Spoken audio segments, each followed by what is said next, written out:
নমস্কার, রান্নাবাটির একটি নতুন ভিডিওতে আপনাদের স্বাগত জানাই। আজ আমি বানাবো সি ফুড স্টার্টারের মধ্যে অন্যতম ডিশ বাটার গার্লিক প্রন। এতে আছে প্রচুর পরিমাণে বাটারের ফ্লেভার।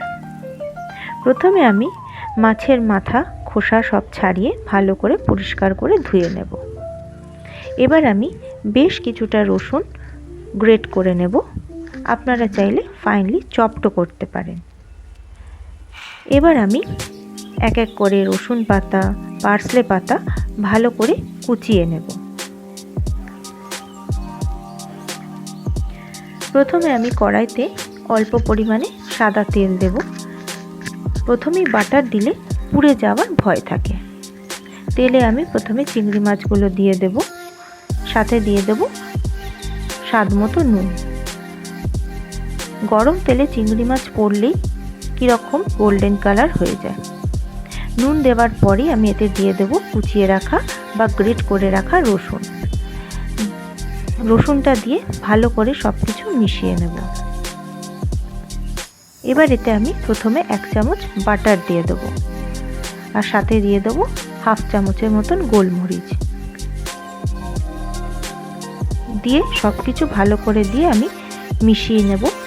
ওপর থেকে এবার দিয়ে দেব কুচিয়ে রাখা রসুন পাতা। রসুন পাতাটা দিয়ে ভালো করে নাড়াচাড়া করে সব কিছু মিশিয়ে নেব। এবার অল্প করে কর্নফ্লাওয়ার জলে গুলে সেটা আমি দিয়ে দেব। এই জলেতেই মাছগুলো সেদ্ধ হয়ে যাবে, আলাদা করে জল দিয়ে সেদ্ধ করার প্রয়োজন হবে না। কর্নফ্লাওয়ারটা দিয়ে আমি 2 থেকে 3 মিনিট রেখে দেব যাতে মাছগুলো সেদ্ধ হয়ে যায়।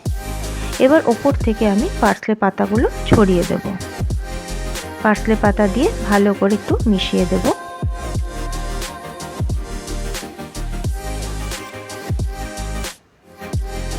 ভালো করে মিশিয়ে দিয়ে এবার ওপর থেকে আমি আরও 1 চামচ বাটার দিয়ে দেব, কারণ বাটার গার্লিক প্রন বাটারের পরিমাণটা তো একটু বেশিই লাগবে।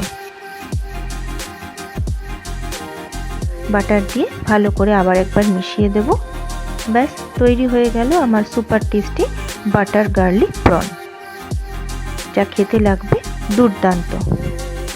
আপনারা অবশ্যই এটা বাড়িতে ট্রাই করবেন। ভালো লাগলে আমাকে কমেন্ট করে জানাবেন, আর আমার ভিডিওটা ভালো লাগলে একটা লাইক করে দেবেন। পুরো ভিডিওটা দেখার জন্য অসংখ্য ধন্যবাদ।